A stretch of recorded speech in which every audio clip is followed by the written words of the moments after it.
네, 안녕하세요. 오늘도 여러분의 이지쌤입니다. 자, 여러분 이번 시간에요, 우리 사람들이 아주 자주 쓰는 외래어 단어들을 저랑 같이 좀 알아보려고 하고요. 강의 자료 띄워볼까요? 강의 자료요. 자, 여기 보시면은요, 여기 딱 나와 있는 단어들 한 번씩 딱 읽어보세요. 사이드, 핫, 패스, 포인트, 젠틀, 노하우, 페이, 컨트롤, 케이스, life. 요 10단어 중에서 어떤 것 하나도 빼놓지 않고 우리 일상생활에서 매일매일 활용되고 있는 단어들이에요. 여기 있는 단어들은요, 다 영어 단어에서 우리나라로 넘어와서 우리나라 사람들이 말할 때 마치 한국말처럼 자주 쓰는 단어들인데요. 요게 영어로는 어떤 뜻이고 또 어떻게 활용되는지 저랑 같이 좀 알아보려고 하고요. 요거는 공부가 아닙니다. 그죠? 저랑 같이 단어 활용하시면서 요새 어떤 뉴스 나오는지도 좀 보고 또 요 단어 어떻게 활용하면 되는지 간단하게 알아볼 테니까요. 그냥 편한 마음으로 라디오처럼 저랑 이야기 나누시면 좋을 것 같아요. 다음 장 가볼까요?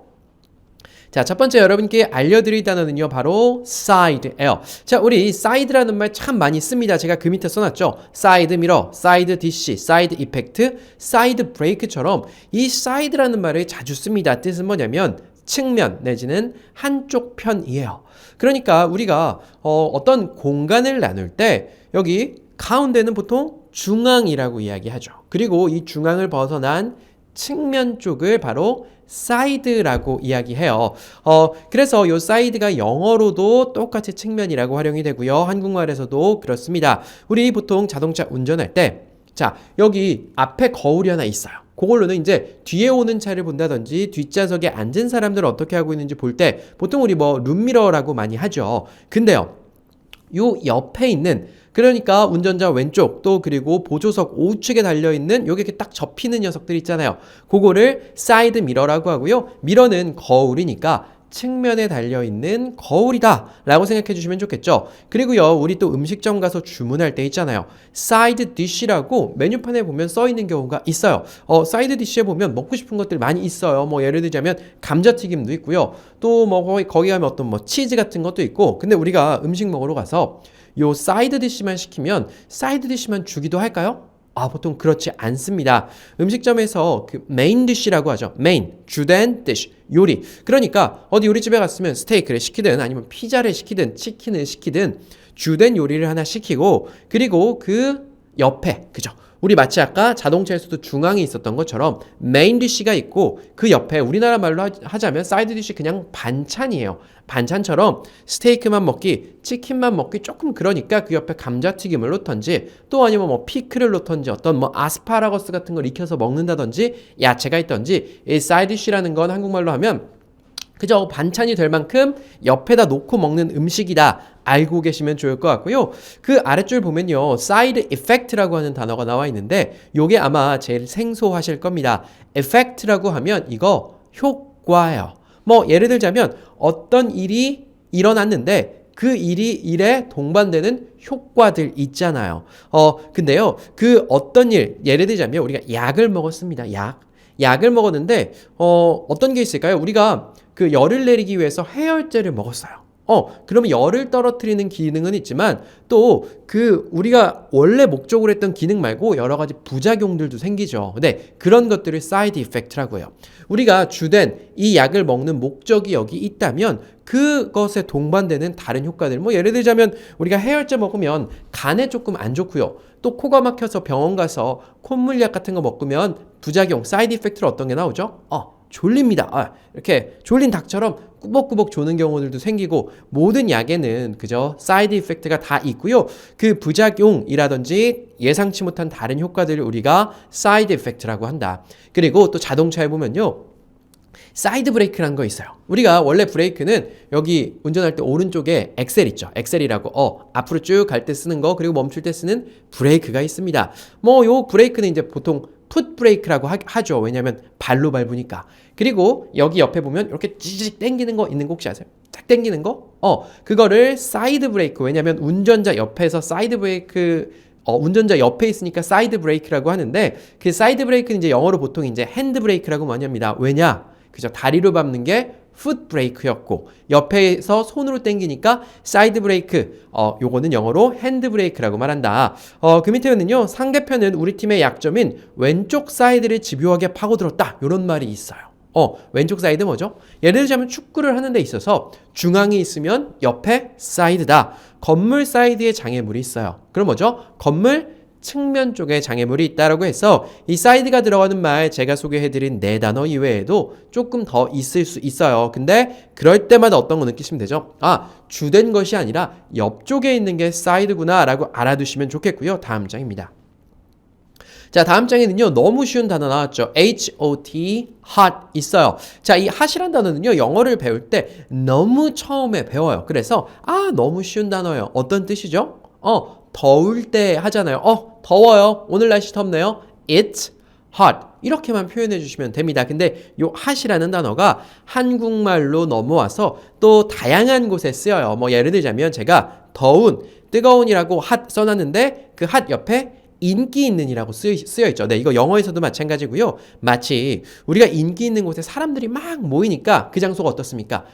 뜨거워요. 그래서 이 핫이라는 게 인기 있는이라고도 쓰인다. 어떤 단어에서 쓰이냐면요. 밑에 보면요. 핫플. 자, 젊은 친구들이 핫플 합니다. 도대체 뭐예요? 네, 요거는 hot place를 줄인 말이에요. 자, place라고 하면 장소라고 하는 뜻이고요. 핫은요, 뜨거운 장소.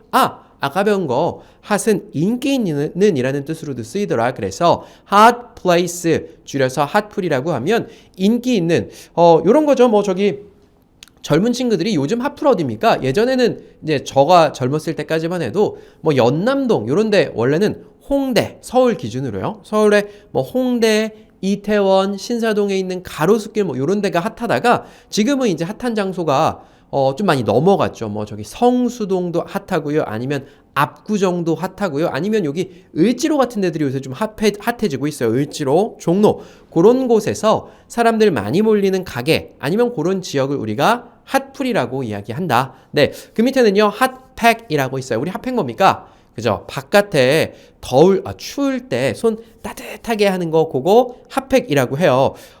저희 아들이 유치원 갈 때 늦었어요. 그래서 지각을 해서 걸어가다가 그 편의점에서 핫팩을 하나 사줬더니 그걸 들고 갔더니 그날 유치원에 갔는데 특히 여자아이들이 핫팩을 처음 봤대요. 그래서 요거 따뜻해진다고 하니까 애들이 와서 너무 좋아했다고 합니다. 그래서 그 다음날 핫팩 이만큼 사서 그거 포장해서 보내줬었는데요. 그렇게 따뜻하게 하는 거 핫팩 아니면요 hot sauce라고 있어요. 소스는요 우리말 그대로 소스예요. 그죠? 근데 여기 핫이 붙었습니다. 핫 뜨거운 소스?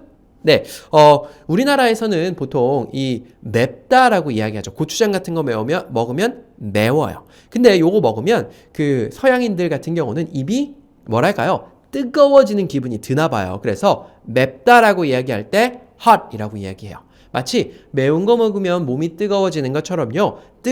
몸이 뜨거워질 정도로 매운 거 핫하다고 하고요. 핫소스는 그죠? 그 피자 같은 거 먹을 때 햄버거 먹을 때 좀 맵게 만드는 소스 우리 핫소스라고 하고요. 핫라인도 있습니다. 뜨거운 라인. 네, 보통 이 핫라인이라고 하는 건 국가 정상 간에 대통령들 뭐 아니면 대통령과 총리끼리 직통으로 연결되는 전화 같은 걸 핫라인이라고 해요. 그 예전에 냉전 시대 있잖아요. 냉전 시대 때 미국에서도 핵을 엄청나게 막 수백 개, 1000개도 넘죠. 쌓아놨고 소련에서도 그렇게 쌓아놨어요. 일촉즉발이잖아요. 그때 만에 하나 잘못해서 핵이 하나 날아가면 인류는 멸망의 길로 갈 수도 있습니다. 그래서 저기 워싱턴이랑 모스크바에서 직통으로 연결되는 라인이 있었대요. 대통령들끼리는 이제 이야기할 수 있는 그런 거 핫라인. 우리나라도 뭐 북한이랑 핫라인이 있었던 적도 있고 없어진 적도 있죠. 그리고 그 아래는요.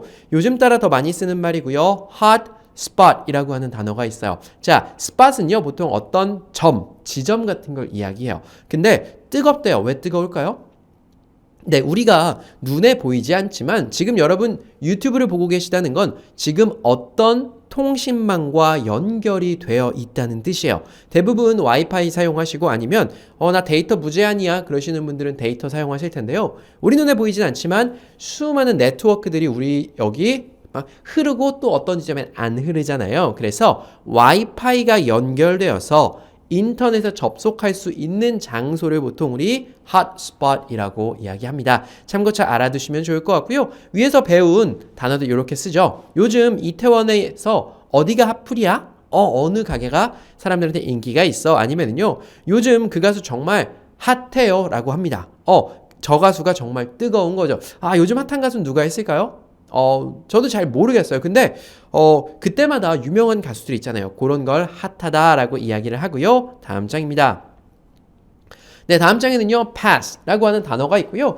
이 외래어에서는 pass 설명 처음 드렸지만 제가 영어 강의하면서는 이 pass라는 단어가 자주 나와서 설명을 몇 차례 드렸던 걸로 기억합니다. 이 pass라는 단어는요, 뜻이 사전을 찾아보면 한 20개도 넘게 있어요. 근데 요런 느낌을 가져가 주시면 돼요. 이 pass는요, 어쨌든 딱 두 가지로 요약이 됩니다. 첫 번째, 가장 많이 쓰이는 거는요, 어딘가를 통과하는 거예요.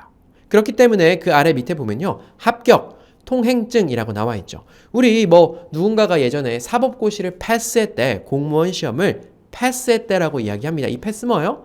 통과했다는 거예요. 우리 터널 같은 것도 통과하고요. 우리를 가로막고 있는 무언가를 지나갈 때 통과한다고 하죠. 그게 바로 패스고요.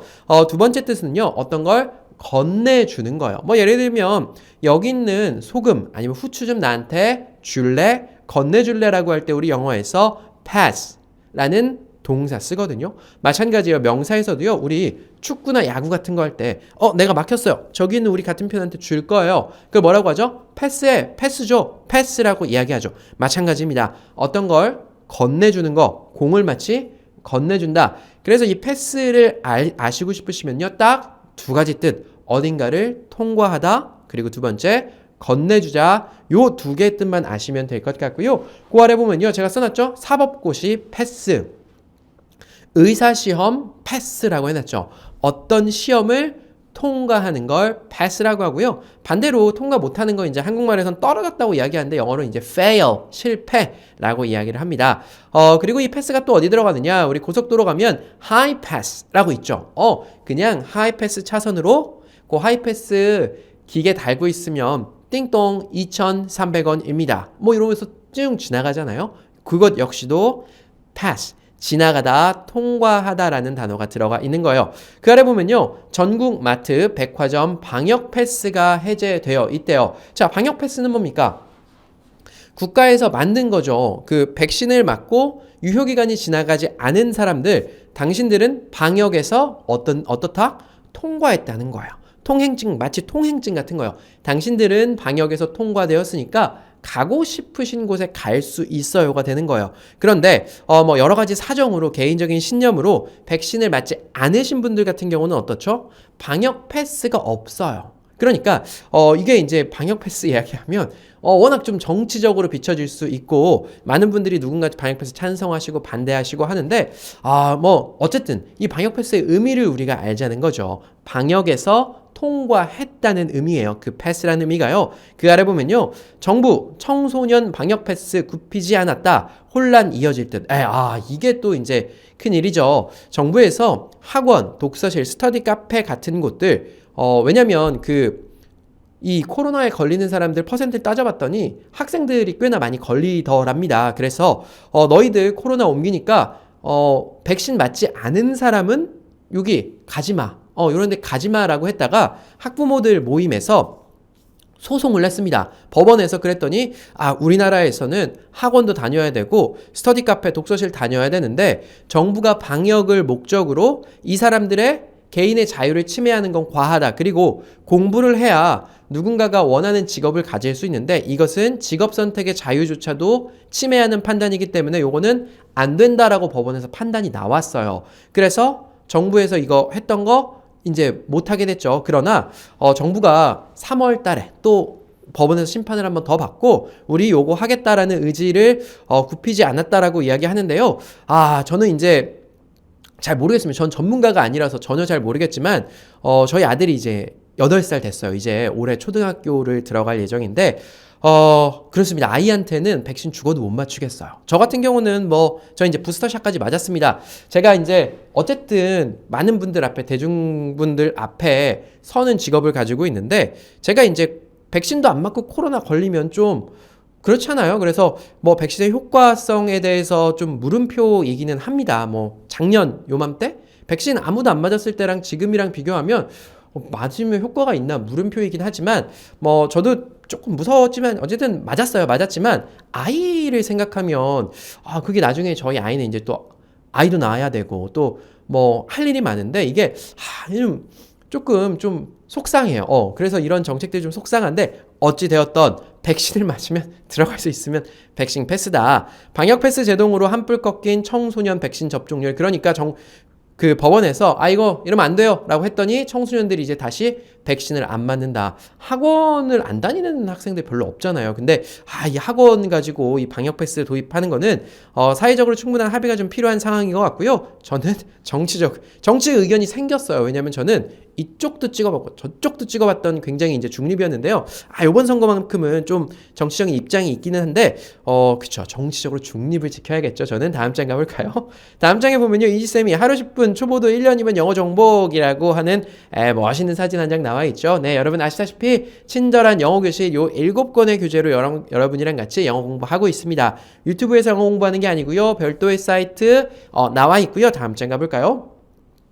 네, 세상에서 제일 쉬운 영어 신생아 과정이라고 되어 있어요. 여러분, 나 영어 공부해야지라고 해서 어디 이제 막 TV나 이런 데 뭐 어떤 거 공짜로 드려요 이런 거 아니면 홈쇼핑 가셔서 영어 구매해 보신 분들 꽤 계실 거예요. 근데 그거 영어 아예 잘 모르시는 분들은요, 그것도 이해가 안 갑니다. 실제로 그것도 이해가 안 가는데 친절한 영어 교실 보시고 그제서야 이해 갔다라고 하시는 분들 계세요. 그래서 난 진짜 ABC 읽는 법부터 기초부터 탄탄히 다시 배워야겠다 하면 어디 가실 데가 없어요. 친절한 영어 교실밖에 없습니다. 네이버나 구글 가셔서 친절한 영어 교실 쳐서 들어와서 한번 구경해 보시고요.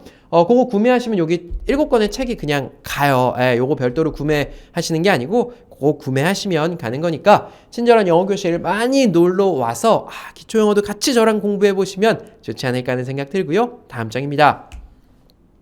네, 다음 장에는요, 포인트라고 하는 단어가 나와 있습니다. 이 포인트요, 쉬워요. 가장 많이 쓰이는 뜻은요, 점수예요, 점수. 그러니까 뭐 우리가 어떤 시합을 하는데 누가 10점을 받았어요. 10 points, 10포인트, 10개의 포인트 점수 얻은 거예요. 두 번째는요, 어떤 누군가 말하는 데에 대한 요점을 이야기해요. 그러니까 누군가 이야기했어요. 근데 난 저 사람이 이야기하는 포인트가 뭔지 모르겠는 거예요.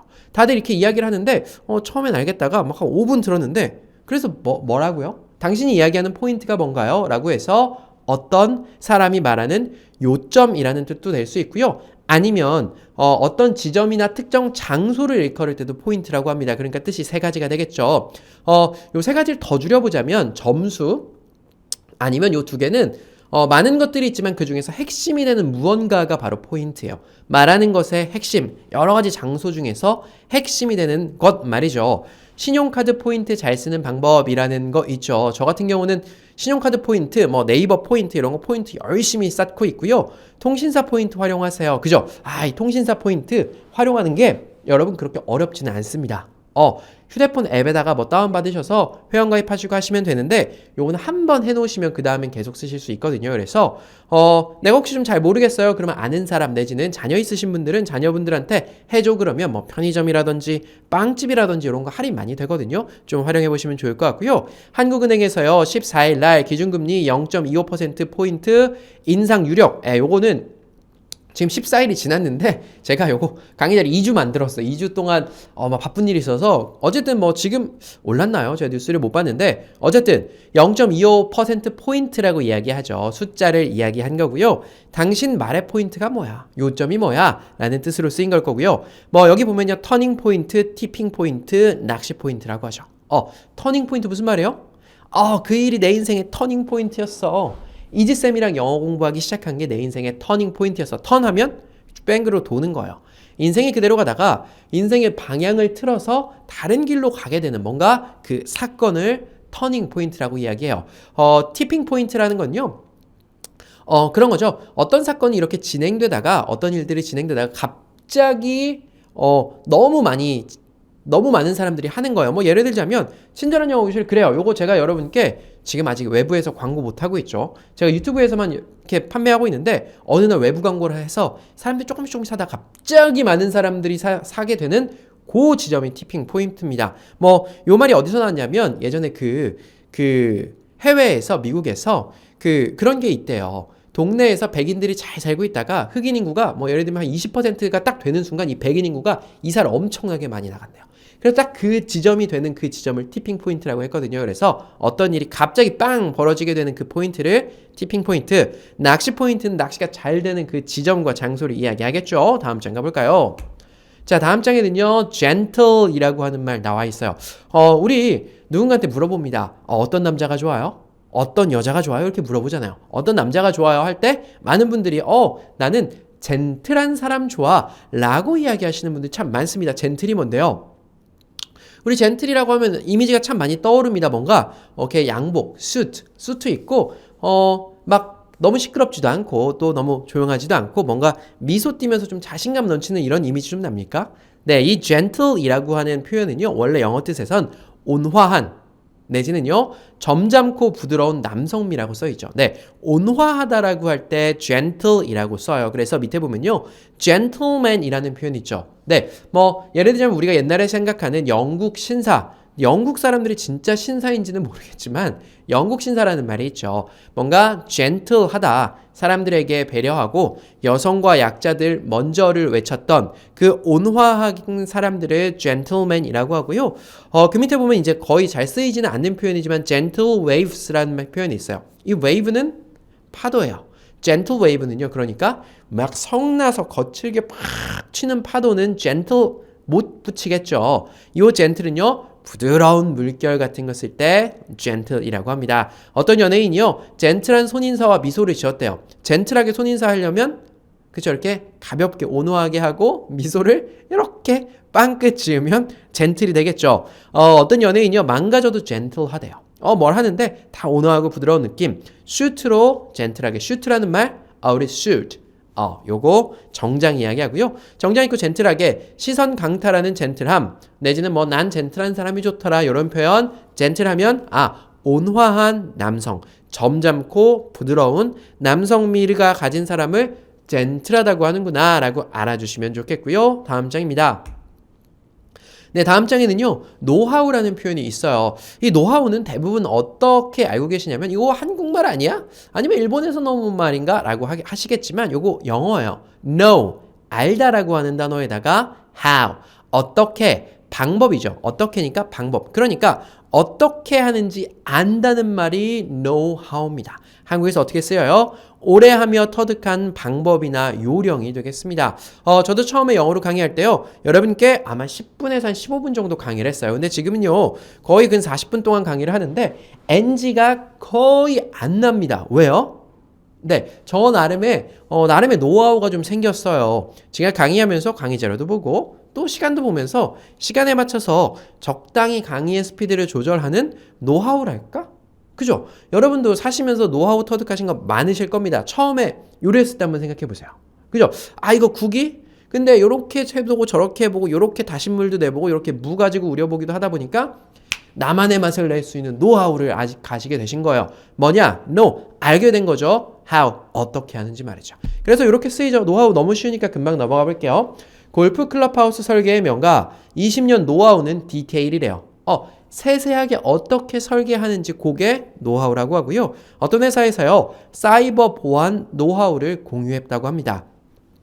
식품업계 시장 점유율 1위 한 회사가 어떤 노하우가 있다고 하네요. 교사들의 현장 경험, 노하우 책으로 나왔다고 하는데요. 교사들이 현장에서 학생들을 가르치다가 1년 만에 생기는 거 아니죠. 몇 년 가르치다 보니까 아이들한테는 요렇게 가르치는 게 먹히더라 라고 했던 게 노하우가 될 것 같고요. 베테랑의 겨울 등산복 노하우, 베테랑들은 겨울에 등산복 어떻게 입더라, 유튜브 운영의 노하우라고 되어 있는데요. 요즘은 정말로 유튜브 많이 하십니다. 유튜브를 그거 어떻게 라고 하시는데, 저희 동네 가게에 보면 가게에서도 뭐 유튜브 한다고 유튜브 앞에 이렇게 붙여놓은 사람도 있고요. 또 어디 가보면 자기 유튜브 한다고 먼저 소개해 주시는 분들이 꽤나 많습니다. 그리고 이 유튜브에는 그렇게 좀 생각해 주세요. 나이와 이 연령과 뭐 직업과 소득과 뭐 살고 있는 지역과 뭐 이런 게 전혀 상관없어요. 저 아직도 저한테 뭐 유튜브 촬영한다고 친척분들 막 물어보세요. 카메라 얼마짜리 써야 되냐? 저는 핸드폰 카메라 씁니다. 예전에 쓰던, 제가 유튜브 처음에 했을 때 쓰던 아이폰 7 나온 지 5년 된 카메라, 지금 그걸로 찍고 있어요. 요 마이크가 하나 있는 거거든요. 앞에 조명도 조금 서 있긴 하지만요. 쉽게 누구나 하실 수 있어요. 그리고 특히나 지금 유튜브를 가장 시청 시간으로 보면 50대, 60대 분들이 가장 많이 보신다고 해요. 그래서 나도 좀 부업 좀 해볼까? 좀 아니면 내가 잘 알고 있는 거, 잘 하고 있는 거, 좀 꾸준히 하실 수 있는 거, 뭐 저한테 누군가가 노하우를 물어보신다면 전 이렇게 대답하고 싶어요. 꾸준히 하실 수 있는 거. 일주일에 뭐 2편씩 내가 3년이든 5년이든 올려도 계속해서 뭔가 만들어낼 수 있는 꾸준한 게 있다면 그걸로 그냥 시작하시면 돼요. 요리도 좋습니다. 뭐 요리도 좋고요. 집안일 하는 거 괜찮습니다. 어떤 제품 사서 리뷰하셔도 되고요. 등산하는 거, 저 등산하는 거 진짜 잘 될 것 같거든요. 등산할 때 앞에다가 딱 사진 이렇게 카메라 끼고 올라가시면서 등산하면서 이런저런 이야기하는 거, 등산 라이브도 하고. 왜냐면 등산 업체가 우리나라에 엄청 많거든요. 근데 유명한 등산 유튜버가 없어요. 그래서 등산만 좀 해서 사람들이 모인다면 등산 업체에서 광고 엄청 줄 것 같다라는 생각이 들고요. 그래서 내 취미가 있다라든지 뭐 내가 뭐 캘리그래피 같은 거 잘 써요? 그러면 그런 것도 강의해도 괜찮고요. 누구나 전문가가 될 수 있는 시기입니다. 사람들이 좋아만 해준다면 누구나 전문가가 될 수 있고요. 두 번째 직업, 두 번째 인생 사실 수 있는 기회가 아직 유튜브에 아직도 많이 있지 않은가 하는 생각이 들고요. 그래서 한번 용기 내서 나 얼굴 내놓기 너무 그래. 그러면 얼굴 안 내놓고 하셔도 상관없어요. 한번 해보시는 것도 인생 사는데 굉장히 큰 즐거움과 도전 아닐까 하는 생각이 들고요. 다음 장 가볼게요. 네, 다음 장에는요. pay라고 하는 단어가 나와 있습니다. 이 pay는요. 영어로 어떤 돈을 지불하다, 비용을 지불하다라는 뜻을 가지고 있고요. 그러다 보니까 회사에서 나한테 내가 일한 거에 대해서 돈을 지급해 준 거, 월급, 그죠? 그런 급여, 급료 같은 것도 pay라고 해요. 그 밑에 보면요. 가장 밑에 보면요. 그 일 pay는 어떻게 돼요? 우리 그렇게 물어봅니다. 누가 어떤 일 하라고 제안했어요? 저 그 일 할게요. 근데 pay는요? 라고 물어보면요. 그거 하는데 돈 얼마나 주세요? 라는 뜻이 되고요. 나 그 일 하기로 했어. 왜 그 일 했어? 페이가 괜찮아서 이렇게 얘기하면 페이. 받는 돈이 괜찮구나라고 다들 이해를 하고요. 그 위에 기사 보면요. 카카오페이 경영진의 900억 먹튀라는 기사. 요거 때문에 한 2, 3주 정도 굉장히 좀 시끄러웠어요. 왜냐면 이 카카오라는 기업이 굉장히 큰 기업이죠. 처음에 카카오톡 나왔을 때만 해도 뭐 메신저인가 보다 했는데 이 카카오톡을 시작으로 외부에서 자금을 엄청나게 투자받아서 정말 많은 사업에 진출을 해 있습니다. 근데 이제 친구들이나 뭐 이런저런 업종에서 그 활약하고 있는 친구들 이야기 보면 카카오라는 기업이 어디 이제 좀 들어오면 좀 돈이 너무 많다 보니까 하는 게 조금 쉽지 않다라는 이야기들도 많이 했고, 그거와 관련해서 이제 카카오페이라는 게 있는데 카카오로 돈 결제하는 게 이게 상장을 하면서 경영진 분들이 가지고 있던 주식을 거의 다 팔아서 900억을 팔았대요. 그리고 요게 이제 사람들의 시선이 안 좋아져서 먹튀라는 단어까지 붙었는데요. 그걸로 말미암아 카카오페이가 주식의 가격이 엄청나게 많이 떨어졌다고 해요. 그래서 이건 좀 뭐랄까 좀 그 카카오 다니시는 분들 얘기 들어보면 좀 그렇대요. 저기 경영진 분들은 너무 막 수백억 평생 한 번도 볼 수 없는 금액을 그냥 상장하면서 다 팔아버려서 뭔가 위화감도 느끼고 우리도 고생했는데 뭐 그런 이야기들도 좀 있는 것 같고요. 네이버 카카오 새해 시총이 15조 원이 증발했대요. 뭐 긴축 등 리스크 부각되었다고 하는데요. 모르겠습니다. 이런 우리나라 네이버나 카카오 같은 기업이 사실 뭐 내수뿐만 아니라 해외에서도 뭐 수출하듯이 그렇게 좀 많이 만들면 더 좋지 않을까 하는 생각이 들고요. 보면 세상에 페이 너무 많아요. 네이버 페이 있고요. 카카오 페이, 원큐 페이 앱, 뭐 그 지자체에서도 만드나 봐요. 동해페이, 동해에서 쓸 수 있는 건가요? 부천페이, 부천에서 쓰나요? 공주페이, 충청도 공주 가면 쓸 수 있는 페이인가요? 뭐 그런 것도 있고요. 페이레터, KB 국민은행에서도 만들고요. GS에서도 만들고 이 세상에 아마 우리나라에 있는 페이 다 따져보자면 제 생각에 페이가 한 1000개도 넘게 있을 것 같아요. 그래서 저 같은 경우는 거의 쓰는 페이 뭐 많지는 않은데 요 페이를 안 쓰고는 살기 조금 힘들어지는 세상이 오고 있는 것도 같습니다. 그래서 한번 보시고 괜찮은 페이들이 있으면 한번 사용해 보시면 굉장히 편해요. 편하기는 굉장히 편하거든요. 근데 이게 다 중간 수수료가 이제 장사거든요. 제가 요 친절한 영어 교실 하면서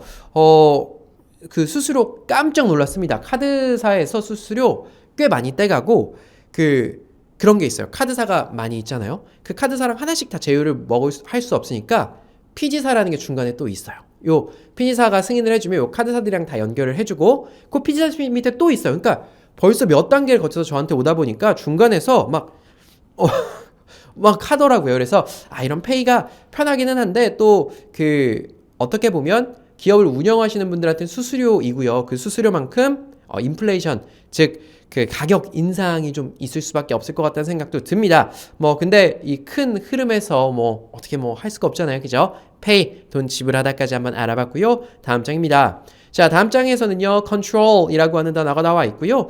이거 제가 영어 설명드릴 때 한번 설명드렸었는데, 이 control이라고 하는 건 어떤 걸 지배하고 통제하는 걸 의미합니다. 우리 주변에서 가장 흔히 쓰는 말은 리모컨 있어요. 리모컨 뭐냐면 remote control 내지는 remote controller라고 이야기하는데요. remote 하면 이제 원격, 멀리 떨어져 있는 걸 remote라고 하거든요. 멀리 떨어져서 어떤 걸 control 통제하고 지배하는 걸 리모컨이라고 줄여서 하는 거예요. 우리 테레비가 저기 있습니다. 가까이 가서 누르는 것만 리모컨이 아니죠. 멀리서 이걸 가지고 자 7번, 9번, 11번 이렇게 누르면서 저 TV를 내가 컨트롤 하는 거잖아요. 그래서 리모트 컨트롤 내지 리모트 컨트롤러라고 해서 리모컨이라고 부른다. 이 컨트롤이라고 하는 걸 어떤 걸 지배하고 통제하는 거구나. 한번 볼까요? 조직 문화 바꾼다. 컨트롤 타워 만든 어쩌고저쩌고 기업이 나오는데요. 우리가 컨트롤 타워라는 말 참 많이 밑에 한번 볼까요? 학령 인구 절벽 보이는데 대비할 컨트롤 타워 없다라고 나와 있어요.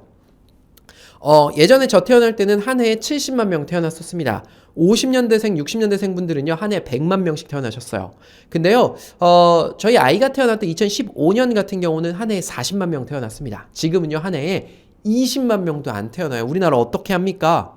예, 뭐 뒤에 보면 이민 어쩌고 그런 기사도 이제 제가 한번 다뤄볼 건데, 학령 인구 그러니까 공부할 애들이 줄어든다는 거예요. 올 작년에 20만 명도 안 태어났는데 올해 20만 명 넘게 태어날 거예요? 아니죠. 점점 줄어들 거예요. 근데 전국에 있는 학교, 초등학교, 중학교, 고등학교는 그대로 있잖아요. 초등학교만 그대로 있는 게 아니고 그곳에 있는 선생님들도 다 그대로 있어요. 나중에는 원래는 한 반에 20명 있었다면 한 반에 들어갈 애들이 10명밖에 없는데 그때 어떻게 합니까? 그리고 이 선생님이 되려고 대기하고 있는 교대 학생들도 많이 있어요. 교대 정원을 줄이지도 않았습니다. 어떻게 합니까? 네, 요런 거를 컨트롤할 수 있는 컨트롤 타워가 필요하다. 컨트롤, 통제하고 지배할 수 있는 타워처럼 누군가나 중심을 잡고 갈 게 필요하다라는 이야기고요. 노인과 장애인 정보교차 해소 정부 컨트롤 타워 만들어질까라는 기사도 있어요. 그러니까 젊은 세대 같은 경우는 휴대폰이라든지 인터넷 잘 이용하는데 그러지 못하신 분들과 정보의 격차가 굉장히 커지고 있다. 그래서 그거를 컨트롤할 수 있는 컨트롤 타워가 만들어질까라는 기사였고요. 여기 있네요. 이민정책 컨트롤 타워가 필요하다라고 되어 있습니다. 여러분 우리나라 이렇게 인구가 감소하는데 이민을 받아들여야 될까요? 아니면 나라 침몰하게 그냥 둬야 될까요? 라고 질문하면 대부분의 분들이 이민, 우리나라는 그런 거죠. 미국 같은 경우는 이민자의 나라예요. 이민 온 사람들이 미국을 세웠습니다. 그죠? 영국에서 청교도들이 넘어와서 미국을 세웠고 미국뿐만 아니라 뭐 아일랜드에서도 뭐 그 종교 박해를 피해서 넘어오기도 하셨고 저기 뭡니까? 뭐 프랑스라든지 이태리라든지 독일이라든지 이런 유럽 나라들뿐만 아니라 나중에는 남미에서도 오고요. 아시아에서도 오고요. 아프리카에서도 오고 전 세계 각지 사람들이 와서 세워진 나라가 미국입니다. 이민자의 나라예요. 근데 우리는 어떻습니까? 5,000년 동안 그냥 한민족 대대로 그대로 살고 있어요. 물론 중간에 저기 몽골 원나라 사람들이 침입해가지고 우리나라 피해 좀 섞여 있겠죠. 상당히 오랜 기간 했으니까 그렇긴 해도 결국 우리는 한민족이라는 걸 가지고 있고 문화도 같고 언어도 같습니다. 그런 우리나라에 이민자들이 들어온다. 어떻게 생각하세요? 아마 많이 거부감이 드실 거예요. 근데 그렇지 않으면 나중에 일 누가 합니까? 이런 거 생각해보면 고민에 빠지는 거예요. 사실 이런 고민을 누군가가 좀 했으면 좋겠다는 생각 저도 드는데 결국에는 이민자를 나중 가면 이렇게 아이를 안 낳는다면 받아들여야 하지 않을까라는 생각이 들고 사실 미국이나 캐나다 같은 나라들도 이민자 받아들일 때 보면 선별해요. 그러니까 뭐 예를 들면 해외에서 범죄 경력이 있다든지 뭐 좀 학력이 낮다든지 돈이 없다든지 하는 사람들은 비자가 잘 안 나와요. 영주권, 시민권 잘 안 나옵니다. 근데 막 박사학위 있고 돈도 있고 이런 좀 고급 인력들 같은 경우를 우선적으로 나라에 받아들여요. 그래서 세계의 우수 인력들을 빨아들이고 있는데 우리나라도 혹시 나중에 이민을 받아들여야 되면 빨리 좀 열어서 좀 그런 좀 고급 인력들 뭐 동남아라든지 인도 뭐 다른 나라 등에서 들어오는 사람들 받아들이면 어떨까 하는 생각이 드는데요. 참 어려운 문제죠. 그죠? 어떤 정책을 쓰든 돈을 얼마나 쓰든 제 주변의 친구들 보면 아이 낳으려고 하는 친구들이 별로 없어요. 자, 벤투 감독 공수 모두 잘 컨트롤했다. 축구에서 얼마 전에 이겼거든요. 이겼는데 잘했다. 뭐 이렇게 지배를 잘했다. 통제 잘했다라고 보시면 좋을 것 같고요. 다음 장입니다. 네, 여러분 이번 장에서 케이스, 다음 장에서 라이프하고 오늘 강의 마칠 건데요. 제가 이제 기사들을 보다 보니까 좀 이제 기사에 나오는 내용들이 어찌 보면 좀 정치적으로 해석될 수 있는 여지가 있는 것들이 있어요. 근데 그냥 그렇게 좀 이해해 주세요. 세상엔 다양한 생각을 가진 사람들이 있고, 저 같은 경우는 이제 정치적인 견해도 막 한쪽만 가지고 있지는 않습니다. 요건 요렇게 하는 게 어떨까? 저건 저렇게 하는 게 어떨까라고 그냥 마음속으로 혼자만 생각하고 있는 거예요. 그게 이제 은연중에 혹시라도 드러난다고 하더라도 너무 미워하지 마셨으면 좋겠고요. 자, 이번 장에서는요, 케이스라고 하는 단어가 있어요. 우리가 이 케이스 같은 경우도 몇 가지의 뜻으로 나뉘는데 크게 두 가지로 볼 수 있겠습니다. 첫 번째는요, 어떤 걸 담아놓는 통, 용기를 케이스라고 해요. 우리 반찬통이라고 얘기하죠. 그런 것들 다 케이스예요. 예를 들면 기타를 샀습니다. 기타를 그냥 똥 하고 놓지만 않고 어떤 이렇게 뭐 하드 케이스라고 해서 단단한 케이스, 단단한 통에다 넣기도 하고, 아니면 소프트 케이스라고 해서 보들보들 누르면 눌리는 그런 기타 케이스에 넣기도 합니다. 그렇게 뭔가를 담아두는 것을 케이스라고 하고요. 여기 보시면 이제 안경 케이스 있죠. 제가 보면 뭐 휴대폰 케이스, 여기 제 거 보여드릴까요? 제 거 휴대폰이 여기 들어 있어요. 우리 이제 휴대폰 뒤에 이거 끼우는 거, 요런 거. 요거 휴대폰 케이스라고 하죠. 그리고요, 요건 안경 케이스라고 합니다. 어떤 걸 집어넣는 깍, 통 같은 거 케이스라고 이야기하고요. 아니면 어떤 경우 내지는 사례.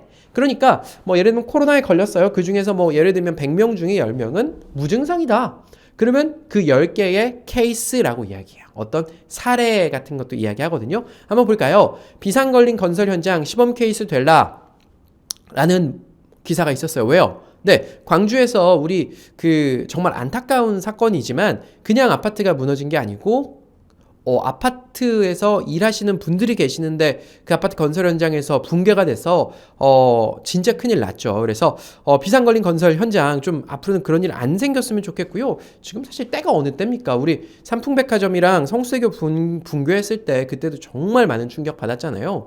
지금 2022년인데 그런 일이 아직도 벌어진다는 게, 뭐 건설업체에서 집을 짓기로 하면 그 밑에 하도급을 주고 또 하도급을 주고 하청을 주고 일을 한다라고 해요. 그러니까 참 모르겠습니다. 이런 관행들이 있는데 정부에서 또 지자체에서 이걸 감시하고 좀 그렇게 하는데 시범 케이스가 될까? 시범적인 경우가 될까봐 건설업체들이 좀 떨고 있다, 이런 기사고요. 어떤 거에 케이스 스터디, 여러분 케이스 스터디가 뭐냐면 그 사례들을 공부하는 거예요. 저 이제 대학교 다닐 때 이제 경영학과 같은 데서는 기업에 대한 케이스 스터디 많이 하거든요. 이 기업은 왜 성공했을까? 뭐 아니면 예전에 그 필름 카메라 잘 팔던 뭐 코닥 같은 업체, 그런 기업은 왜 그렇게 돈을 잘 벌다가 왜 이렇게 망했을까? 이런 거 연구하는 걸 케이스 스터디라고 이야기하고요. 부모의 불안이 아이를 망친다. 나는 어떤 케이스, 물음표라는 거 있는데 저도 이제 아이 키우다 보니까 불안해요. 불안해서 가끔은 이제 혼내기도 하고 가끔은 칭찬도 해주기도 하는데 어떻게 해야 될지 잘 모르겠어요. 그래서 요건 좀 시간이 많이 됐으니까 좀 이야기 그만하고요. 백신 접종 의사가 알려주는 코로나 백신 부작용 케이스 어떤 경우, 사례라고 보시면 좋을 것 같습니다. 다음 장이요. 마지막 단어는요, life라고 하는 단어가 되겠고요. 한국말로 life라고 하죠. 우리 잘 알고 있습니다. life는요, 인생이에요. 내지는 삶입니다. 살아가는 그것이고요. 영어로 쓰일 때는요, 이 life가 목숨, 생명이라고도 쓰이는데요. 우리나라에서는 보통 그냥 인생이라고 이야기해요. 라이프 케어 서비스를 구축했다라고 하는데 라이프 케어라는 말도 많이 쓰죠. 이런 거는요, 라이프가 들어가면 그렇다고 생각하시면 돼요. 생애 주기라는 말 떠올려 보시면 돼요. 우리가 어려서부터 나중에 노년이 돼서 늙을 때까지 전 생애 주기에 걸쳐서 우리가 쓰는 돈도 다르고 버는 돈도 다르고 건강 상태도 다 다르잖아요. 그렇게 해서 그 전 생애 연령대에 따라서 뭔가 케어, 돌봐주는 서비스를 한다, 이런 말로 쓰고요. 라이프스타일 호텔 브랜드, 유연한 라이프스타일을 원하는 이들이 만드는 세상이라고 해서 라이프스타일이라는 말 참 많이 쓰여요. 라이프스타일이라는 말이 정확히 규정될 수는 없는데 그 산업계에서 굉장히 유행이에요. 라이프스타일 TV라는 말도 나오고요. TV인데 라이프스타일 TV 뭐예요?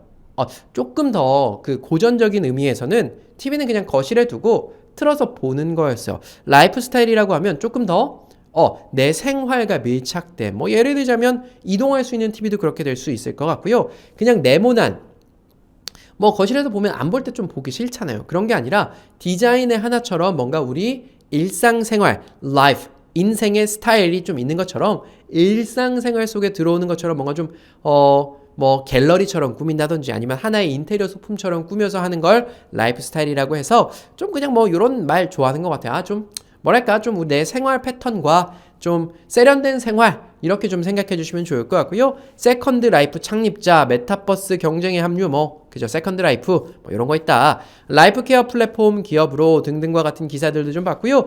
여러분 오늘 저랑 같이 10개의 단어 한번 알아봤습니다. 제가 예전에는 좀 어려운 단어들 많이 갖고 왔었죠. 오늘은 그리고 지난번에는 그냥 우리가 정말로 일상생활에 쓰일 법한 외래어들 가지고 왔고요. 요 10개의 단어 이런 거 그냥 좀 자유자재로 쓰실 수 있다면 우리의 언어 생활이 어떻게 좀 더 얼마나 좀 편해질까 하는 상상도 좀 한번 해보고요. 오늘 강의는 여기까지 마치도록 하겠습니다. 여러분 긴 강의를 여기까지 따라와 주시느라 너무너무너무 수고 많으셨고요. 다음 주에도 여러분께 즐거운 강의 가지고 찾아뵙도록 하겠습니다. 자 여기까지 할게요 여러분. 감사합니다.